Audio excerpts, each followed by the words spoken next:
डर की diary channel में आपका स्वागत है। चलिए शुरू करते हैं वीडियो को। शापित गांव की रात। गांव में अजीब घटनाएं होने लगी थीं। लोग कहते थे कि रात को कोई प्रेतात्मा घूमती है। इस प्रेतात्मा के बारे में सबसे पहली बार सुनने वाला व्यक्ति था रमेश, जो गांव का सबसे बहादुर व्यक्ति माना जाता था।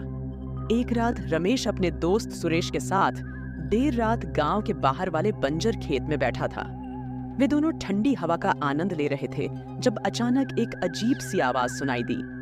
वह आवाज मानो किसी की कराहती हुई आत्मा की हो। सुरेश ने डरते हुए कहा, रमेश चलो यहाँ से, मुझे कुछ अच्छा नहीं लग रहा।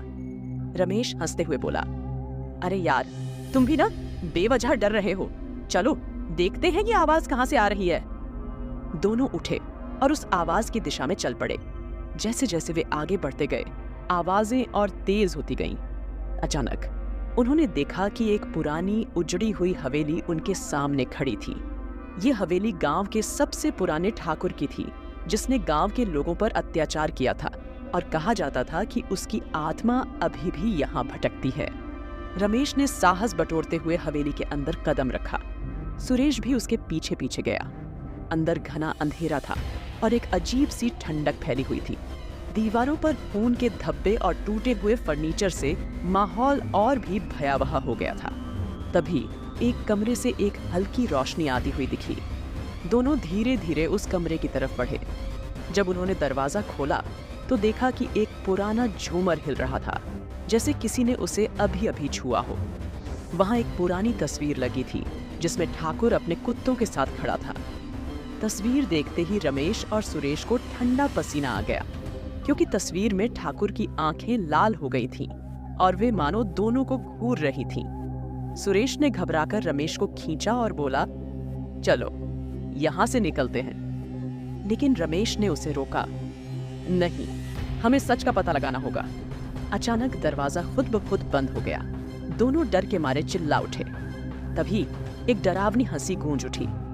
तुम यहाँ क्यों आए हो? एक भारी आवाज आई। रमेश ने हिम्मत दिखाते हुए पूछा, तुम कौन हो?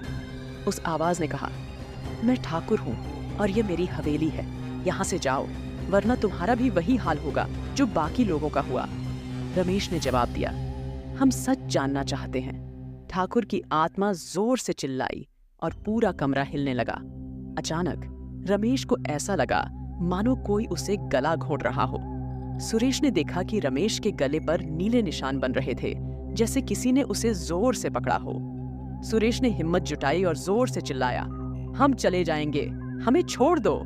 अचानक सब कुछ शांत हो गया। दरवाजा फिर से खुल गया और रमेश जमीन पर गिर गया। सुरेश ने रमेश को उठाया और किसी तरह दोनों ने भागकर हवेली से बाहर कदम रखा। गांव लौटने पर दोनों ने उस रात की घटना सभी को बताई। उस दिन के बाद से गांव वालों ने उस हवेली की तरफ जाना बंद कर दिया। कहते हैं कि रमेश और सुरेश ने जो देखा वह सिर्फ एक चेतावनी थी।